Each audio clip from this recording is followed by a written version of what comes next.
అనాలిసిస్లో భాగంగా మనం ఎప్పటికప్పుడు విశ్లేషకుల్ని మనం అడిగి తెలుసుకుంటుంటాం. ఆ కార్యక్రమంలో భాగంగా ఇప్పుడు ప్రస్తుతం మనకు ప్రముఖ విశ్లేషకులు బండారు రామ్మోహన్ రావు గారు మనతో పాటు సిద్ధంగా ఉన్నారు విశ్లేషించడానికి. రామ్మోహన్ రావు గారు నమస్తే అండి. నమస్తే రహీం రామ్మోహన్ రావు గారు. గారు, మనకు ఇక కొత్త సీఎం, ఇంకొక తెలంగాణ రాష్ట్రానికి ఇంకొక కొత్త సీఎం కూడా ఆ లైన్లో రాబోతున్నట్టు అర్థమవుతా ఉంది. ఎందుకంటే భవిష్యత్తు నేను సీఎం అవుతా అని వ్యాఖ్యానించడం ఇప్పుడు రాష్ట్ర రాజకీయాల్లో ఒక్కసారిగా వార్త తెర ముందుకు వచ్చింది.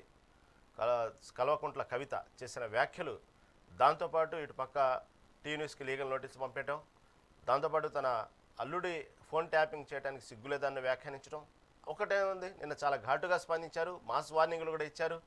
తిరుగు చూస్తుంటే ఏదొక్కడో మాజీ సీఎం కేసీఆర్ కూతురు కదా అని మొన్నటి వరకు బీఆర్ఎస్ నాయకులు కొంచెం మాట్లాడడానికి ఎక్కడో కొంత నొచ్చుకున్నప్పటికి కూడా మాట్లాడడానికి వెనక ముందనేటువంటి సందర్భాలు చూసాం.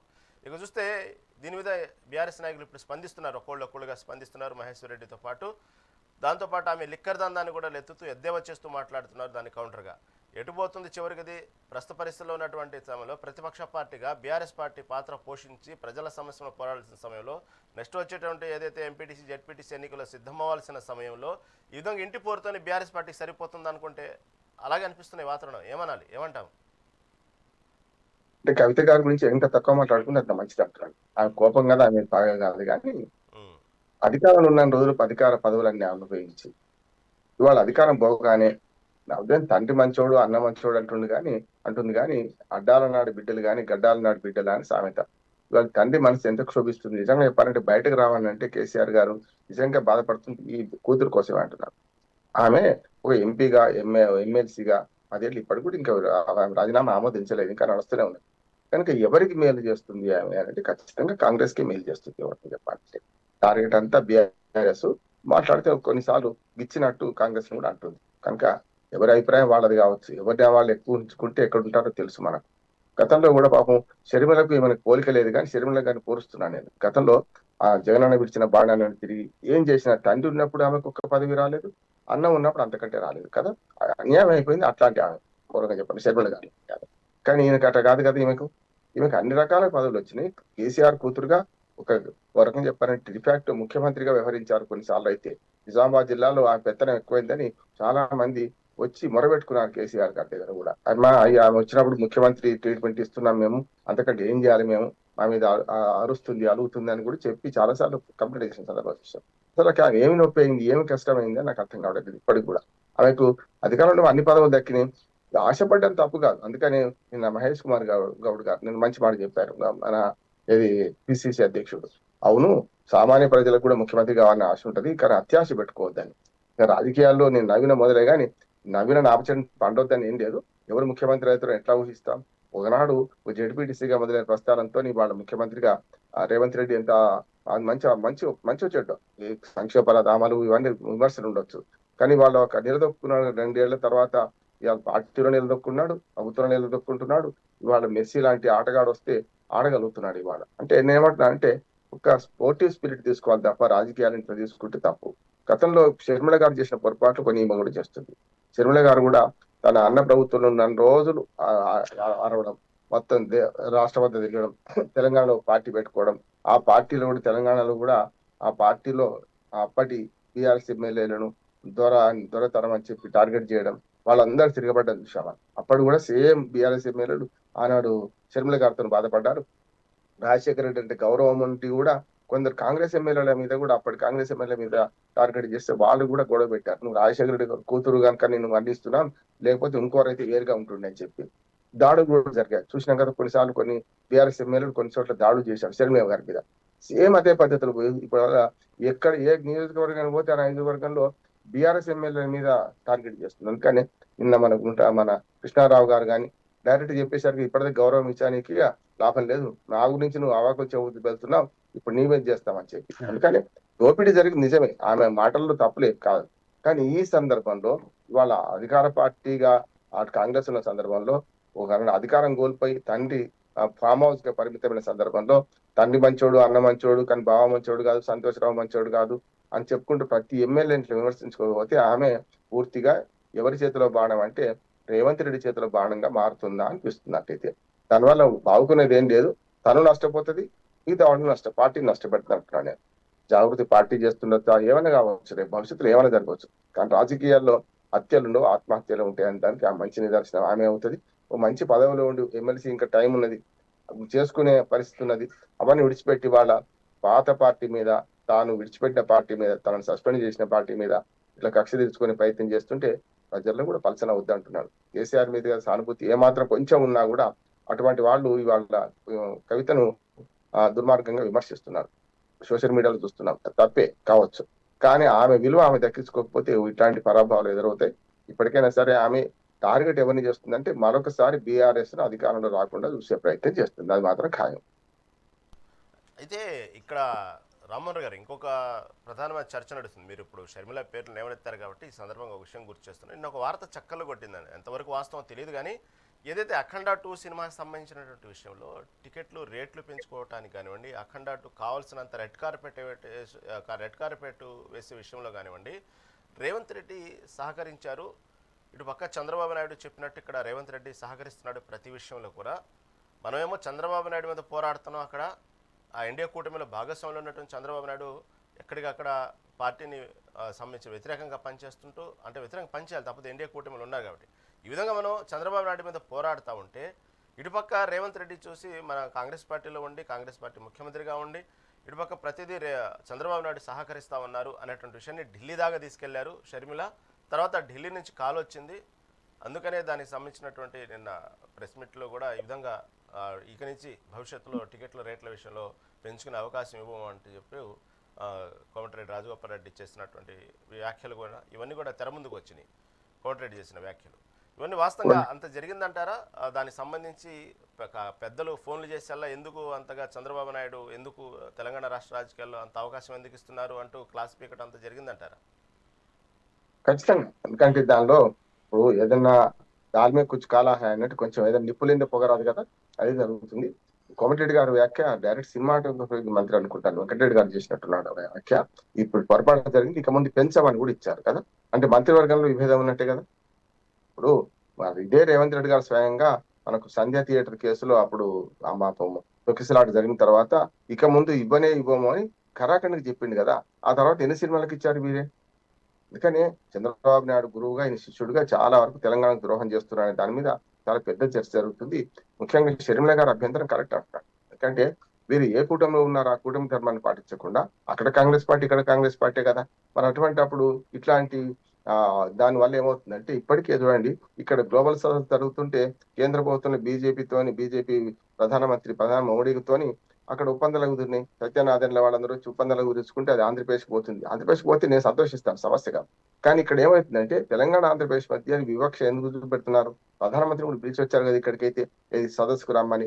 తన సొంత పార్టీ వాళ్ళే రాలేదు కదా. దుర్మార్గం అంటున్నాడు. పార్టీ విధానం కూడా సరిగ్గా లేదు, కాంగ్రెస్ పార్టీ విధానం కూడా. ఒక్కో చోట ఒక్కో రకంగా ప్రవర్తిస్తున్నారు. వాళ్లకు ఇండి కుటుంబంలో ఉన్న వాళ్ళు పరస్పర శత్రువులుగా ఉంటున్నారు, పరస్పర మిత్రులు. మోడీతో కొట్లాడేటప్పుడు మిత్రులు ఉంటారు, రాష్ట్రంలో కొట్లాడేటప్పుడు కాంగ్రెస్ పార్టీతో పొత్తు పెట్టుకుని ముచ్చట్లేదు పొమ్మని తృణమూల్ కాంగ్రెస్ అధ్యక్షురాలు మన పశ్చిమ బెంగాల్ ముఖ్యమంత్రి మమతా బెనర్జీ అంటున్నారు. అక్కడ ఇక్కడనేమో సిపిఐ సిపిఎం కును లెఫ్ట్ ఫ్రంట్, మన రైట్ ఫ్రంట్ లో ఇప్పుడు ఇక్కడ పెద్ద ఎత్తున జరుగుతున్నది. మనం చూస్తే కేరళలో జరుగుతుంది. కేరళలో కాంగ్రెస్ పార్టీకి సిపిఎం కు సఖ్యత లేదు. అట్లా పరస్పర విరుద్ధ భావాలు కలిగిన పార్టీలతో పొత్తు పెట్టుకొని అక్కడికి వచ్చారు కదా. కేంద్రంలో మేము పోరాడతామంటారు. ఎవరు నమ్ముతారు వీళ్ళను? అందుకనే షర్మిల గారు అభ్యంతరం కరెక్ట్ అంటున్నాడు. ఇంకో రెండో కూడా చెప్తాను. ఇప్పుడు ఈ మొత్తం ఎపిసోడ్ లో రేవంత్ రెడ్డి పూర్తి స్థాయిలో ఏది తన పార్టీ వాళ్ళని కూడా రప్పించుకోలేకపోతున్నాడు. గతంలో బీసీ ధర్నా విషయంలో మనకు ఢిల్లీలో జరిగితే కూడా రాహుల్ గాంధీ రాడు, ప్రియాంక గాంధీ రాడు, సోనియా గాంధీ, ఆఖరికి మల్లికార్జున ఖర్గే రాడు. మొన్న గ్లోబల్ సమ్మిట్ లో కూడా అందరిని పిలిచి వచ్చారు కదా, అప్పుడు కూడా ఎవరు రాలే కదా, చూసినాం కదా. అంటే ఇప్పుడేమో తగుదనమ్మా రాహుల్ గాంధీ ఇప్పుడు ఈ మెస్సీ ఇవాళ మ్యాచ్ జరుగుతుంది కదా, ఫ్రెండ్లీ మ్యాచ్ జరుగుతుంది కదా స్టేడియంలో, దానికి వస్తారట. అంటే మొన్నటిదాకా గ్లోబల్ సదస్సు తెలంగాణకు సంబంధించిన అంశం, ఇది కేవలం వ్యక్తిగతమైన అంశం. కేవలం మన ముఖ్యమంత్రి ఆడుతున్నారు కనుక ఆయన వచ్చుడు అంటే చాలా దుర్మార్గమైన విషయం అంటున్నాను. ఇటువంటి ఆటలకు వస్తారు, నిజమైన ఆట ఆడాల్సింది ఎక్కడ?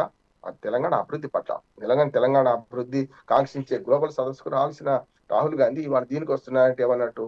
మొన్న వస్తే మేము ఉద్దారకం చేసినాం, గతంలో మీరు ఇచ్చిన రైతు డిక్లరేషన్ ఏమైంది వరంగల్, అట్లాగే మీ చెల్లె ఇచ్చిన, మీ అక్క ఇచ్చిన ఇక్కడ మన సరూర్ నగర్ సభ నిరుద్యోగుల సంగతి ఏంది, బీసీ రిజర్వేషన్ల సంగతి ఏంది ప్రశ్నిస్తారనే కదా.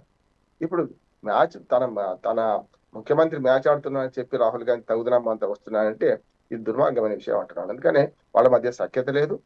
దాంతో పాటు ఇప్పుడు మనం చెప్పిన మొత్తం ఎపిసోడ్ లో చూస్తుంటే ఇండి కూటమిలో ఇన్ని రకాలకు వ్యతిరేకత ఉంది అంటున్నారు. సినిమా గట్టుపరిగే మంత్రి ఒకటి మాట్లాడతారు, రేవంత్ రెడ్డి గారు అఖండ సినిమాకి పర్మిషన్ ఇస్తారు. 50 రూపాయలు మన సింగిల్ థియేటర్లలో 600 రూపాయల వరకు టికెట్ పెంచుకోవడానికి మల్టీప్లెక్స్ లో అనుమతి ఇచ్చారు కదా. ఇది సరైన విధానం లేదు. ఓ రకంగా చెప్పాలంటే మంత్రివర్గ సభ్యుల మధ్య సఖ్యత కూడా కనిపిస్తున్నారు. రామ్మోహన్ గారు, మీరు చెప్పినట్టే ఇండి కూటమి పరిస్థితి సరిగా లేదనే విషయం సందర్భం వచ్చింది కాబట్టి ఇది కూడా ఈ ప్రశ్న కూడా మనం మాట్లాడుకుందాం. నిన్న చూస్తే అఖిలేష్ యాదవ్ తెలంగాణ వచ్చారు, బాగానే ఉంది. దానికి సంబంధించిన యాదవ్ కమిటీ సంబంధించినటువంటి ఏదో కార్యక్రమానికి వచ్చారు, అంతవరకు బాగానే ఉంది. కాకపోతే ఈ నాయకులు కూడా మాట్లాడేటప్పుడు ఒక్కోసారి ఎక్కడ ఎలాంటి మాటలు మాట్లాడాలి, సందర్భానికి సంబంధించి ఆలోచించి మాట్లాడే విషయంలో ఇలాగే కొంచెం అది తప్ప ఒప్పని తీసుకెళ్తే బీజేపీ పార్టీకి ఓతం ఇవ్వడానికి ఇలాంటి వ్యాఖ్యలు చేస్తుంటారా వీళ్ళు అనిపిస్తా ఉన్నది కొన్ని సందర్భాలు వస్తే. నిన్న సరే వెళ్ళారు, సీఎం రేవంత్ రెడ్డి ఇంటికి వెళ్ళారు, జూబిలీస్లో కలిశారు, గౌరవంగా ఉన్నారు, మాట్లాడారు. భవిష్యత్తులో కలిసింది ఇద్దరు రాజకీయ నాయకులు కలిస్తే రాజకీయాలే మాట్లాడుకుంటారు కానీ సినిమాల గురించి మాట్లాడుకోరు కాబట్టి వాళ్ళు ఏదో రాజకీయాల గురించి మాట్లాడుకుంటారు. భవిష్యత్తులో ఆలోచన ఏంది అని ఇప్పటికే ఒక చర్చ నడుస్తుంది. ఎందుకు హైదరాబాద్ వచ్చారు, ఎందుకు ఈ విధంగా కలిశారు. సరే, ఓ పక్క ఇంత చర్చ నడుస్తూ ఉంటే ఒక అధికారంలో ప్రభుత్వం కాంగ్రెస్ పార్టీలో ఉన్న సీఎం రేవంత్ రెడ్డిని కలిసి అక్కడ మర్యాదపూర్వంగా మాట్లాడి మళ్ళీ సరే కేటీఆర్ దగ్గరికి వెళ్ళారు. సరే, భవిష్యత్తు రాజకీయ ప్రణాళికలో ఏ ప్రణాళికో దానికి ఒక యాక్షన్ ప్లాన్ ఏందో సరే వాళ్ళకే తెలియాలి. కలిశారు, అంతవరకు బాగానే ఉంది. అవి ఎందుకు కలిశారు భవిష్యత్తులో బయటకు వచ్చింది.